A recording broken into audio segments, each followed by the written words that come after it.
അമേരിക്കയിലെ പെൻസിൽവാനിയയിൽ നടന്ന അവിശ്വസനീയമായ ഒരു സംഭവത്തിന്റെ സാക്ഷ്യമാണ് ഇപ്പോൾ ലോകമെമ്പാടുമുള്ള വിശ്വാസികൾക്കിടയിൽ വലിയ ചർച്ചയാകുന്നത്. താൻ പോലും അറിയാതെ ചൊല്ലിയ ഒരു കുഞ്ഞു പ്രാർത്ഥന ഒരാൾക്ക് ജീവൻ തിരികെ നൽകിയതിന്റെ അനുഭവം പങ്കുവച്ചിരിക്കുന്നത് ജോൺ പെട്രോവിക് എന്ന വ്യക്തിയാണ്. അമേരിക്കയിലെ ഗ്രീൻ ട്രീ നിവാസിയായ ജോൺ പെട്രോവിക് തന്റെ പതിവ് പാതയിൽ നിന്നും മാറി മറ്റൊരു വഴിയിലൂടെ ജോഗിംഗ് നടത്തുകയായിരുന്നു. അപ്പോഴാണ് ഒരു വീടിന് മുന്നിൽ ആംബുലൻസ് കിടക്കുന്നത് അദ്ദേഹം കണ്ടത്. ഞാനൊരു ഡോക്ടറല്ല, ആ വീട് ആരുടേതാണെന്നും എനിക്കറിയില്ല. അതിനാൽ ഞാൻ ഓട്ടം തുടർന്നു. പക്ഷെ മനസ്സിൽ ആ വീടിനുള്ളിലുള്ള വ്യക്തിക്കായി ഒരു നന്മ നിറഞ്ഞ മറിയമേ എന്ന് പ്രാർത്ഥന ചൊല്ലി. അതിനെക്കുറിച്ച് പിന്നീട് ഞാൻ ചിന്തിച്ചതേയില്ല എന്നും ജോൺ പറയുന്നു.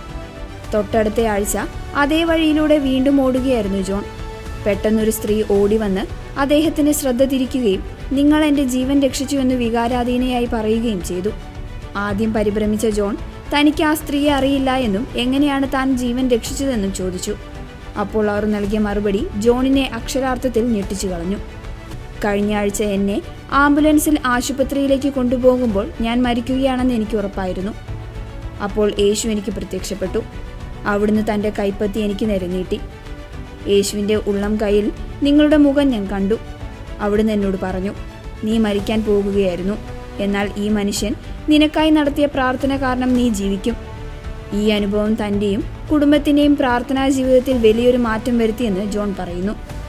മറ്റുള്ളവർക്കായി നാം നടത്തുന്ന മധ്യസ്ഥ പ്രാർത്ഥനകളിലൂടെ ദൈവം എങ്ങനെയാണ് പ്രവർത്തിക്കുന്നതെന്ന് നമുക്ക് ഊഹിക്കാൻ പോലും കഴിയില്ല എന്നും അദ്ദേഹം സാക്ഷ്യപ്പെടുത്തുന്നു.